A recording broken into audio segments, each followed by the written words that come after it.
+2 physics chapter 7-ലെ LC oscillations എന്ന ടോപ്പിക്കാണ് ഇന്ന് നമ്മൾ പഠിക്കുന്നത്. LC ഓസിലേഷൻസ് നമുക്കറിയാം, L എന്ന് പറയുന്നത് ഇൻഡക്ടറിനെ സൂചിപ്പിക്കാനും C എന്ന് പറയുന്നത് കപ്പാസിറ്ററിനെ സൂചിപ്പിക്കാനും ഉള്ള ലെറ്റേഴ്സാണ്. അപ്പോൾ ഒരു ഇൻഡക്ടറും കപ്പാസിറ്ററും മാത്രമുള്ള സർക്യൂട്ടാണ് നമ്മൾ ഇന്ന് കൺസിഡർ ചെയ്യുന്നത്. സർക്യൂട്ടിലേക്ക് നമ്മൾ നോക്കാം. ഇൻഡക്ടറും കപ്പാസിറ്ററും മാത്രമുള്ള ഒരു സർക്യൂട്ടാണിത്. ഇവിടെ നമ്മൾ ഫുള്ളി ചാർജ്ഡ് ആയിട്ടുള്ള ഒരു കപ്പാസിറ്ററാണ് യൂസ് ചെയ്തിരിക്കുന്നത്. ഫുള്ളി ചാർജ്ഡ് ആയിട്ടുള്ള ഒരു കപ്പാസിറ്ററാണ് യൂസ് ചെയ്യുന്നത്. നമുക്കറിയാം, capacitor is a device use to store electric charge. Electric ചാർജിനെ സ്റ്റോർ ചെയ്യാൻ ഉപയോഗിക്കുന്ന ഒരു ഡിവൈസാണ് കപ്പാസിറ്റർ. അപ്പോൾ ഫുള്ളി ചാർജ്ഡ് ആയിട്ടുള്ള ഒരു കപ്പാസിറ്റർ ഇത് നോക്കുക. ഇതിന്റെ മുകളിലുള്ള ഈ പ്ലേറ്റിൽ പോസിറ്റീവ് ചാർജുകളും താഴെയുള്ള പ്ലേറ്റിൽ നെഗറ്റീവ് ചാർജുകളും അക്യുമുലേറ്റ് ചെയ്യപ്പെട്ടിരിക്കുന്നു. ഇങ്ങനെയുള്ള ഒരു സർക്യൂട്ട് ഇലക്ട്രിക്കൽ ഓസിലേഷൻസ് പ്രൊഡ്യൂസ് ചെയ്യും എന്നാണ് പറയുന്നത്. അതെങ്ങനെയാണെന്നാണ് നമ്മൾ ഈ ക്ലാസ്സിലൂടെ ഡിസ്കസ് ചെയ്യുന്നത്. അപ്പം ഇവിടെ ഒരു ഇൻഡക്ടറും കപ്പാസിറ്ററും കണക്ട് ചെയ്തിരിക്കുന്ന ഈ സർക്യൂട്ട് ഫുള്ളി ചാർജ്ഡ് ആയിട്ടുള്ള ഒരു കപ്പാസിറ്ററും അതുമായിട്ട് ഇൻഡക്ടറും കണക്ട് ചെയ്തിരിക്കുന്നു. ഈ ചാർജ് ഇലക്ട്രിക്കൽ ഓസിലേഷൻസ് പ്രൊഡ്യൂസ് ചെയ്യുമെന്നാണ് പറഞ്ഞിരിക്കുന്നത്. When a charged capacitor is connected to an inductor, the charge on the capacitor and the current in the circuit exhibit electrical oscillations. ഇനി നമ്മൾ അതിന് വേണ്ടിയിട്ട് നമ്മൾ C എന്ന് പറയുന്ന കപ്പാസിറ്റൻസും L എന്ന് പറയുന്ന ഇൻഡക്റ്റൻസുമുള്ള ഒരു കപ്പാസിറ്ററും ഇൻഡക്ടറും നമ്മൾ കൺസിഡർ ചെയ്തിരിക്കുകയാണ്. ഇവിടെ ഈ കേസിൽ 5 സ്റ്റെപ്പുകളാണ് നമ്മൾ യൂസ് ചെയ്യുന്നത്.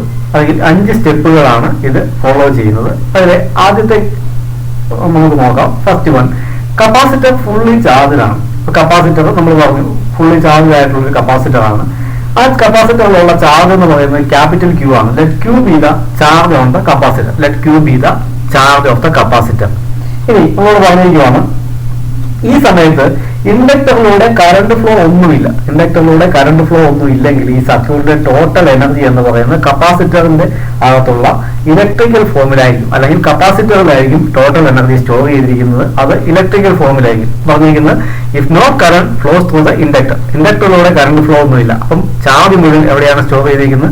കപ്പാസിറ്ററിൽ സ്റ്റോർ ചെയ്തിരിക്കുകയാണ്. ആ സമയത്ത് ഇൻഡക്ടറിലൂടെ കറണ്ട് ഫ്ലോ ഒന്നുമില്ല. അതുകൊണ്ട് തന്നെ കപ്പാസിറ്റർ ഫുള്ളി ചാർജ് ചെയ്തിരിക്കുന്ന സമയത്ത് അവിടെയുള്ള മുഴുവൻ എനർജിയും കപ്പാസിറ്ററിലായിരിക്കും സ്റ്റോർ ചെയ്തിരിക്കുന്നത്. കപ്പാസിറ്റർ ഫുള്ളായിട്ട് ചാർജ് ചെയ്തിരിക്കുന്ന സമയത്ത് total energy stored in the capacitor in the form of electric energy. Electrical ഫോമിലായിരിക്കും സ്റ്റോർ ചെയ്തിരിക്കുന്നത്. നമ്മളെല്ലാം സെക്കൻഡ് ചാപ്റ്ററിൽ നമ്മൾ ഡീറ്റെയിൽ ആയിട്ട് പഠിച്ചിട്ടുള്ളതാണ്. കപ്പാസിറ്റർ ചാർജ് ചെയ്യുന്ന എനർജി നമുക്ക് U is equal to Q²/2C. Q²/2C എന്നാണ് കപ്പാസിറ്ററിന്റെ എനർജി എന്ന് പറയുന്നത്. This energy is electrostatic potential energy. ഇതെല്ലാം നമ്മൾ ആ ചാപ്റ്ററിൽ ഡീറ്റെയിൽ ആയിട്ട് പഠിച്ചിട്ടുള്ളതാണ്. ഇതിന്റെ ഡെറിവേഷൻ ഒക്കെ നമ്മൾ പഠിച്ചിട്ടുള്ളതാണ്. അപ്പോൾ കപ്പാസിറ്ററിന്റെ അകത്തുള്ള ടോട്ടൽ എനർജി എന്ന് പറയുന്നത് ഇലക്ട്രിക്കൽ എനർജിയാണ്. അത് ഇലക്ട്രോസ്റ്റാറ്റിക് പൊട്ടൻഷ്യൽ എനർജിയാണ്. അതിന്റെ വാല്യൂ എന്ന് പറയുന്നത് Q²/2C ആണ്. Q എന്ന് പറയുന്നതിന്റെ ടോട്ടൽ ചാർജ്, C എന്ന് പറയുന്ന കപ്പാസിറ്റൻസ് ആണെങ്കിൽ Q²/2C ആണ് the energy stored in the capacitor. ഇവിടെ ഇലക്ട്രിക്കൽ ഫോമിലാണ് എനർജി സ്റ്റോർ ചെയ്തിരിക്കുന്നത് കാണിക്കുവാൻ വേണ്ടിയിട്ടാണ് UE എന്ന് എഴുതിയിരിക്കുന്നത്. എനർജി ഇലക്ട്രിക്കൽ എനർജിയാണെന്ന് കാണിക്കാൻ വേണ്ടിയിട്ടാണ് UE എന്ന് നമ്മൾ എഴുതിയിരിക്കുന്നത്. ആ സമയത്ത് ഇൻഡക്ടറിലൂടെ കറണ്ട് ഫ്ലോ ഒന്നും ഇല്ലെന്ന് നമ്മൾ പറഞ്ഞു. അതുകൊണ്ട് ഇൻഡക്ടറിൽ എനർജി ഒന്നും സ്റ്റോർ ചെയ്യപ്പെട്ടിട്ടില്ല. അപ്പൊ നമ്മൾ കഴിഞ്ഞ ചാപ്റ്ററിൽ പഠിച്ചതാണ് energy stored in an inductor നമ്മൾ പഠിച്ചായിരുന്നു. ഇവിടെ എനർജി പറഞ്ഞിരിക്കുന്നത് 0 ആണ്. കാരണം എന്താണ്?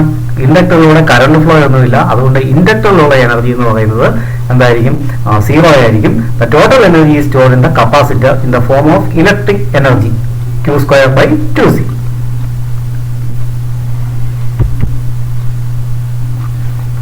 ഇനി സെക്കൻഡ് കേസിലേക്ക് നമ്മൾ പോവുകയാണ്. ഇതാണ് പറഞ്ഞിരിക്കുന്നത്, when the capacitor begins to discharge through the inductor and a current will flow in anti-clockwise direction. നമ്മൾ തൊട്ട് മുമ്പിൽ പറഞ്ഞ കേസിൽ നിന്ന് അല്പം പുറകിലേക്ക് നമ്മൾ മാറുകയാണ്. ഇപ്പോൾ നമ്മൾ പറഞ്ഞു കപ്പാസിറ്റർ ഡിസ്ചാർജ് ചെയ്യാൻ തുടങ്ങും. കപ്പാസിറ്റർ ഡിസ്ചാർജ് ചെയ്യാൻ തുടങ്ങുന്ന സമയത്ത് എന്ത് സംഭവിക്കും? ഇവിടുന്ന് കറണ്ട് ഫ്ലോ എങ്ങോട്ട് വരും? ഇൻഡക്ടറിലേക്ക് വരും. അപ്പോൾ കപ്പാസിറ്റർ ഡിസ്ചാർജ് ചെയ്യുമ്പോൾ എന്ത് ചെയ്യും? കറണ്ട് ഫ്ലോ ഇൻഡക്ടറിലേക്ക് വരും. ഇത് ഇൻഡക്ടറിൽ എന്തുണ്ടാവുന്നു? ഒരു എനർജി പ്രൊഡ്യൂസ് ചെയ്യപ്പെടുന്നു. അപ്പം ഇൻഡക്ടറിലേക്ക് കറണ്ട് ഫ്ലോ ഉണ്ടാകുന്ന കേസാണ് സെക്കൻഡ് കേസ് എന്ന് പറയുന്നത്. അപ്പോൾ നമ്മൾ പറയുവാണ് എന്താണ്? The capacitor begins to discharge through the inductor and a current will flow in the anti-clockwise direction. അപ്പോൾ anti-clockwise directionൽ ഒരു കറണ്ട് ഫ്ലോ ഉണ്ടാവുന്നു. ഈ കറണ്ട് ഫ്ലോ എങ്ങനെയായിരിക്കും? ഇൻഡക്ടറിലൂടെ ആയിരിക്കും. As the charge on the capacitor decreases, ഇനി അതിനനുസരിച്ച് എന്ത് സംഭവിക്കും? കപ്പാസിറ്റർ ഡിസ്ചാർജ് ചെയ്യുന്നതനുസരിച്ച് കപ്പാസിറ്ററിനകത്തുള്ള ചാർജ് ഡിക്രീസ് ചെയ്തുകൊണ്ടിരിക്കുകയാണ്. അതുകൊണ്ട് യു എന്ന് പറയുന്ന ഇലക്ട്രോസ്റ്റാറ്റിക് പൊട്ടൻഷ്യൽ എനർജി കുറഞ്ഞുകൊണ്ടിരിക്കും. ഇനി at the same time the energy in the inductor increases. അതുകൊണ്ട് കറണ്ട് ഫ്ലോ ഇൻഡക്ടറിലൂടെ കൂടുന്നതനുസരിച്ച് കപ്പാസിറ്ററിൽ നിന്ന് ചാർജ് ഡിസ്ചാർജ് ചെയ്ത് വരുന്നതനുസരിച്ച് എന്ത് ചെയ്യും? ഇൻഡക്ടറിലൂടെയുള്ള കറണ്ട് ഫ്ലോ ഇൻക്രീസ് ചെയ്യും. കറണ്ട് ഫ്ലോ ഇൻക്രീസ് ചെയ്യുന്നതനുസരിച്ച് ഇൻഡക്ടറിലുള്ള എനർജി ഇൻക്രീസ് ചെയ്യും. After some time the capacitor gets fully discharge. കുറെ സമയത്തിന് ശേഷം എന്ത് സംഭവിക്കും? കപ്പാസിറ്റർ ഫുള്ളായിട്ടും ഡിസ്ചാർജ് ചെയ്യപ്പെടും. കപ്പാസിറ്റർ ഫുള്ളായിട്ടും ഡിസ്ചാർജ് ചെയ്യപ്പെടുകയും and the energy stored in the capacitor is transferred to magnetic energy in the inductor. അപ്പോൾ ഇലക്ട്രോസ്റ്റാറ്റിക് പൊട്ടൻഷ്യൽ എനർജി എന്തായിട്ട് മാറുന്നു? മാഗ്നറ്റിക് എനർജി ആയിട്ട് മാറും. അതായത് കപ്പാസിറ്ററിന്റെ അകത്തുണ്ടായിരുന്ന എനർജി പൂർണ്ണമായിട്ടും ഇല്ലാതാവും. Energy in the capacitor becomes zero and the energy stored in the capacitor is transferred to magnetic energy in the inductor. അത് മാഗ്നറ്റിക് എനർജി ആയിട്ട് മാറും. അത് എവിടെ സ്റ്റോർ ചെയ്യും? ഇൻഡക്ടറിൽ സ്റ്റോർ ചെയ്യും. അപ്പം നമ്മൾ പറഞ്ഞായിരുന്നു ഇൻഡക്ടറിന്റെ അകത്ത് എനർജി സ്റ്റോർ ചെയ്യുന്നത് പൊട്ടൻഷ്യൽ എനർജി ആയിട്ടാണ് നമ്മൾ പറഞ്ഞു. അത് മാഗ്നറ്റിക് ഫോമിലായിരിക്കും. ഇനി ഇൻഡക്ടറിലുള്ള എനർജിയുടെ വാല്യൂ നമ്മൾ പഠിച്ചിട്ടുണ്ട്. ഹാഫ് എൽ ഐ സ്ക്വയർ ആണ്. എൽ അതിന്റെ ഇൻഡക്ടൻസ് ആണ്. കറണ്ട് എന്ന് പറയുന്നത് ഐ ആണെങ്കിൽ ഹാഫ് എൽ ഐ സ്ക്വയർ ആയിരിക്കും നമ്മൾ പറഞ്ഞു. ഇത് മാഗ്നറ്റിക് ഫോമിലാണെന്ന് കാണിക്കാൻ വേണ്ടിയാണ് യു ബി. ഇവിടെയുള്ള electrostatic potential energy zero. Capacitor ഫുള്ളായിട്ട് ഡിസ്ചാർജ് ആയി ആൻഡ് എന്തായി? ഇത് ഇൻഡക്ടറിൽ ഫുൾ എനർജി സ്റ്റോർ ചെയ്യപ്പെട്ടു മാഗ്നറ്റിക് ഫോമിൽ. അതുകൊണ്ട് U B is equal to half L I square, U E is equal to zero. ഇനി വീണ്ടും അടുത്ത കേസിലേക്ക് നമ്മൾ പോവുകയാണ്. ഇനി നമ്മൾ പറഞ്ഞു ഇൻഡക്ടറിൽ നിന്ന് ചാർജ് ഡിസ്ചാർജ് ചെയ്യും. ഇൻഡക്ടറിൽ നിന്ന് എന്ത് ചെയ്യുവാണ്? എന്താ? The magnetic field in the inductor begins to collapse. Magnetic field ഇൻഡക്ടറിൽ നിന്ന് ഇല്ലാതാവുകയാണ്. Therefore, the current in the inductor decreases to zero. ഇൻഡക്ടറിലുള്ള കറണ്ട് സീറോ ആയിട്ട് ഡിക്രീസ് ചെയ്യും. അത് എങ്ങോട്ട് ഫ്ലോ ചെയ്യും? കപ്പാസിറ്ററിലേക്ക് കറണ്ട് വീണ്ടും ഫ്ലോ ചെയ്യും. അപ്പൊ ഇവിടെ ശ്രദ്ധിക്കേണ്ട ഒരു കാര്യം എന്ന് പറയുന്നത്, നമ്മൾ പറഞ്ഞു മുമ്പ് ആന്റി ക്ലോക്ക് വൈസ് ഡയറക്ഷനിലാണ് വന്ന കറണ്ട് അതേ ഡയറക്ഷനിൽ താഴെ കൂടെ പോയി കപ്പാസിറ്ററിന്റെ താഴത്തെ പ്ലേറ്റിലാണ് ചെല്ലുന്നത്. അപ്പം മുകളിലത്തെ പ്ലേറ്റിൽ നിന്ന് പോസിറ്റീവ് ചാർജ് ഉണ്ടായിരുന്ന പ്ലേറ്റിൽ നിന്ന് സ്റ്റാർട്ട് ചെയ്ത കറണ്ട് ഫ്ലോ ഇപ്പോൾ എത്തിച്ചേരുന്നത് എവിടെയാണ്? കപ്പാസിറ്ററിന്റെ താഴത്തെ പ്ലേറ്റിലായിരിക്കും. അതായത് കപ്പാസിറ്ററിന്റെ താഴെ ഭാഗത്തുള്ള പ്ലേറ്റ് എന്തായി മാറും? പോസിറ്റീവ് ചാർജും മുകൾ ഭാഗത്തുള്ള നെഗറ്റീവ് ചാർജുമായിട്ട് മാറും. അപ്പൊ ഇവിടെ പറഞ്ഞിരിക്കുന്നത് എന്റെ കപ്പാസിറ്റർ ബിക്കംസ് ഫുള്ളി ചാർജ്. അപ്പൊ നമ്മൾ പറഞ്ഞു ഇൻഡക്ടറിലെ കറണ്ട് ഡിക്രീസ് ചെയ്യും. Current in the inductor decreases to zero and this current charges the capacitor. ഈ കറണ്ട് എന്ത് ചെയ്യും? കപ്പാസിറ്ററിനെ ചാർജ് ചെയ്യും. When the capacitor becomes fully charged, the whole energy stored in the form of electric field between the capacitor plates. അപ്പോൾ ഈ current എന്ത് ചെയ്യും? കപ്പാസിറ്ററിനെ ഫുള്ളായിട്ട് ചാർജ് ചെയ്യുകയും അവിടെ ഉണ്ടായിരുന്ന ഇൻഡക്ടറിൽ ഉണ്ടായിരുന്ന മാഗ്നറ്റിക് എനർജി എന്തായിട്ട് മാറും? വീണ്ടും പൂർണ്ണമായിട്ടും എന്തായി മാറും? ഇലക്ട്രിക്കൽ ഫോമിലേക്ക് കൺവേർട്ട് ചെയ്യുകയും ചെയ്യും. ദിസ് കേസ് എന്തായി മാറും? യു ബി സീറോ ആയിട്ട് മാറും. മാഗ്നറ്റിക് ഫോമിലുള്ള എനർജി സീറോ ആയി മാറുകയും ഇലക്ട്രിക് ഫോമിലേക്ക് അത് കൺവേർട്ട് ചെയ്യുന്നു. അത് കപ്പാസിറ്ററിനെ ചാർജ് ചെയ്യും. കപ്പാസിറ്ററിന്റെ എനർജി എന്തായി മാറും? ക്യൂ സ്ക്വയർ ബൈ 2c ആയിട്ട് മാറുകയും ചെയ്യും. ഇനി ഈ പ്രോസസ് തന്നെ റിപ്പീറ്റ് ചെയ്യുകയാണ് റിവേഴ്സ് ഡയറക്ഷൻ. ഇപ്പൊ നമ്മൾ പറഞ്ഞു എങ്ങനെയാണ് സംഭവിച്ചിരിക്കുന്നത്? കപ്പാസിറ്ററിന്റെ അടിയിലുള്ള പ്ലേറ്റ് പോസിറ്റീവ് ആൻഡ് രണ്ടാമത്തെ മുകളിലുള്ള പ്ലേറ്റ് നെഗറ്റീവ് ആണ്. അപ്പോൾ പോസിറ്റീവ് പ്ലേറ്റിൽ താഴെയുള്ള പ്ലേറ്റിൽ നിന്ന് വീണ്ടും കറണ്ട് ഫ്ലോ ഉണ്ടാവും. അതെങ്ങനെയായിരിക്കും? ക്ലോക്ക് വൈസ് ഡയറക്ഷനിലായിരിക്കും. കപ്പാസിറ്ററിന്റെ താഴെയുള്ള പ്ലേറ്റ് ആണ് ഇപ്പോൾ പോസിറ്റീവ് ചാർജിൽ നിൽക്കുന്നത്. അപ്പൊ അവിടെ നിന്ന് കറണ്ട് ഫ്ലോ ഉണ്ടാവും. കറണ്ട് ഫ്ലോ എങ്ങോട്ടാണ്? ക്ലോക്ക് വൈസ് ഡയറക്ഷനിലായിരിക്കും വരുന്നത്.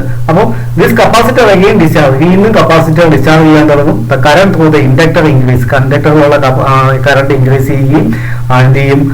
യു ഇ എന്ന് പറയുന്നത് സീറോ ആയി മാറും. കപ്പാസിറ്ററിന്റെ എനർജി സീറോ ആയിട്ട് മാറുകയും അതുപോലെ തന്നെ ഇൻഡക്ടറിന്റെ എനർജി മാക്സിമം ആവുകയും ചെയ്യും. വീണ്ടും എന്ത് ചെയ്യും? കപ്പാസിറ്റർ ഡിസ്ചാർജ് ചെയ്യും. കപ്പാസിറ്റർ ഇൻഡക്ടറിൽ നിന്ന് എന്ത് ചെയ്യും? മാഗ്നറ്റിക് ഫീൽഡ് ഇല്ലാതായി മാറും. ഇൻഡക്ടറിന് അതായത് കറണ്ട് ഇൻഡക്ടറിൽ നിന്ന് പോകും. അത് എങ്ങനെയായിരിക്കും? ക്ലോക്ക് വൈസ് ഡയറക്ഷനിലാണ്. അപ്പൊ തിരിച്ചെവിടെ എത്തും? പോസിറ്റീവ് ചാർജ് കപ്പാസിറ്ററിന്റെ മുകളിലുള്ള പ്ലേറ്റിലെത്തും. ആദ്യത്തെ കേസിലേക്ക് തിരിച്ചെത്തും. കപ്പാസിറ്റർ വീണ്ടും ചാർജ് ചെയ്യും. ആ സമയത്ത് എന്ത് ചെയ്യും? ആന്റി ക്ലോക്ക് വൈസ് ഡയറക്ഷനിൽ വന്ന ഈ കറണ്ട് എന്ത് ചെയ്യും? ഈ കപ്പാസിറ്ററിനെ വീണ്ടും ചാർജ് ചെയ്യും. കപ്പാസിറ്ററിന്റെ മുകളിലുള്ള പ്ലേറ്റ് പോസിറ്റീവ് ചാർജിലേക്കും താഴെയുള്ള പ്ലേറ്റ് നെഗറ്റീവ് ചാർജിലേക്കും ഇനിഷ്യൽ കേസിലുള്ള കണ്ടീഷനിലേക്ക് ഇത് തിരിച്ചെത്തും. Capacitor has been charge as in its initial case. അപ്പോൾ എന്ത് സംഭവിക്കും? യു ഇ എന്ന് പറയുന്നത് മാക്സിമം, കപ്പാസിറ്റർ ഫുള്ളി ചാർജിലാവും, അതായത് ഇലക്ട്രോസ്റ്റാറ്റിക് പൊട്ടൻഷ്യൽ എനർജി മാക്സിമം ആവും കപ്പാസിറ്ററിൽ. ആൻഡ് മാഗ്നറ്റിക് എനർജി എന്ന് പറയുന്നത് ഇൻഡക്ടറിലുള്ള എനർജി വീണ്ടും 0 ആയി മാറും. നിങ്ങൾ ആ ഫിഗർ ഒന്ന് വരച്ചതിന് ശേഷം ഈ പറഞ്ഞ കാര്യങ്ങൾ 4 കേസുകൾ ഒന്ന് നോക്കുക.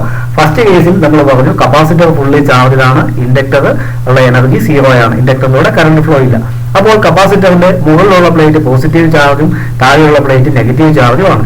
ഇനി ആന്റി ക്ലോക്ക് വൈസ് ഡയറക്ഷനിൽ കപ്പാസിറ്ററിൽ നിന്ന് ചാർജ് ഡിസ്ചാർജ് ചെയ്യുകയും കറണ്ട് ഫ്ലോ ഉണ്ടാവുകയും ചെയ്യും. അത് ഇൻഡക്ടറിനെ ഇൻഡക്ടറിലേക്ക് എനർജി ട്രാൻസ്ഫർ ചെയ്യും. അതിനുശേഷം ഇൻഡക്ടറിൽ നിന്ന് എനർജി എന്തായി മാറും? വീണ്ടും കപ്പാസിറ്ററിലേക്ക് എത്തും. അപ്പോൾ കപ്പാസിറ്ററിന്റെ താഴെയുള്ള പ്ലേറ്റ് പോസിറ്റീവ് ചാർജിലും മുകളിലുള്ള പ്ലേറ്റ് നെഗറ്റീവ് ചാർജിലും ആയിരിക്കും. വീണ്ടും കപ്പാസിറ്റർ ഡിസ്ചാർജ് ചെയ്യുമ്പോൾ ക്ലോക്ക് വൈസ് ഡയറക്ഷനിൽ താഴെ നിന്ന് വീണ്ടും കറണ്ട് ഫ്ലോ ഉണ്ടാവും. അതെന്ത് ചെയ്യും? വീണ്ടും ഇൻഡക്ടറിലേക്ക് എനർജി സ്റ്റോർ ചെയ്യും. വീണ്ടും ആ ഇൻഡക്ടറിൽ നിന്ന് എനർജി എന്തായി മാറും? കപ്പാസിറ്ററിലേക്ക് എനർജിയായി മാറും. ഇങ്ങനെ എന്താണ് സംഭവിച്ചുകൊണ്ടിരിക്കുന്നത്? എനർജി ഓഫ് ദ കപ്പാസിറ്റർ അതുപോലെ ഇൻഡക്ടറിനും ഇടയിലായിട്ട് ഓസിലേറ്റ് ചെയ്യപ്പെടും. Energy of the system oscillates between the capacitor and the inductor. Energy electric ഫോമിൽ നിന്ന് മാഗ്നറ്റിക് ഫോമിലേക്കും മാഗ്നറ്റിക് ഫോമിൽ നിന്ന് ഇലക്ട്രിക് ഫോമിലേക്കും ഇങ്ങനെ ഓസിലേറ്റ് ചെയ്തുകൊണ്ടിരിക്കുകയാണ്. ഇങ്ങനെയുള്ള L C circuit electrical oscillations produce ചെയ്യും. അപ്പോൾ ഇങ്ങനെയാണ് electrical oscillations L C circuit produce ചെയ്യപ്പെടുന്നത്. ഇങ്ങനെ ഇലക്ട്രിക്കൽ ഓസിലേഷൻസ് പ്രൊഡ്യൂസ് ചെയ്യുന്ന L C circuit tank circuit എന്നാണ് അറിയപ്പെടുന്നത്. അപ്പോൾ ഇലക്ട്രിക്കൽ ഓസിലേഷൻസ് പ്രൊഡ്യൂസ് ചെയ്യുന്ന L C circuit tank circuit എന്നാണ് അറിയപ്പെടുന്നത്. ഇങ്ങനെ ഉണ്ടാകുന്ന ഓസിലേഷന്റെ ഫ്രീക്വൻസി എന്ന് പറയുന്നത്, അപ്പോൾ നമ്മൾ പറഞ്ഞു ഒരു ഇലക്ട്രിക്കൽ ഓസിലേഷൻ ആണ് പ്രൊഡ്യൂസ് ചെയ്യുന്നത്, എ സി കറണ്ട് ആണ് പ്രൊഡ്യൂസ് ചെയ്യപ്പെട്ടുകൊണ്ടിരിക്കുന്നത്. അപ്പോൾ ഇങ്ങനെ ഉണ്ടാകുന്ന ഓസിലേഷന്റെ ഫ്രീക്വൻസി എന്ന് പറയുന്നത് എന്തായിരിക്കും? F is equal to 1/2π into root of LC ആയിരിക്കും. F is equal to 1/2π into root of LC. അപ്പോൾ frequency of oscillation F is equal to 1/2π into root. അപ്പം ഇത് എക്സാമിന് ചോദിക്കുന്ന ഒരു ഭാഗമാണ്. എൽ സി ഓസിലേഷൻസ് എങ്ങനെയാണ് പ്രൊഡ്യൂസ്, ടാങ്ക് സർക്യൂട്ടിൽ എങ്ങനെയാണ് പ്രൊഡ്യൂസ് ചെയ്യപ്പെടുന്നത്, അങ്ങനെ ഉണ്ടാകുന്ന ഓസിലേഷന്റെ ഫ്രീക്വൻസി ഫ്രീക്വൻസിയുടെ എക്സ്പ്രഷൻ എഴുതാൻ പറഞ്ഞ് പരീക്ഷയ്ക്ക് ക്വസ്റ്റ്യൻ വരാറുണ്ട്. അപ്പോൾ frequency of oscillation F is equal to 1/2π root LC. അപ്പോൾ ഈ ടോപ്പിക്ക് എല്ലാവർക്കും മനസ്സിലായി കാണുമെന്ന് വിചാരിക്കുന്നു. അടുത്ത ക്ലാസ് നമുക്ക് വീണ്ടും കാണാം. Thank you.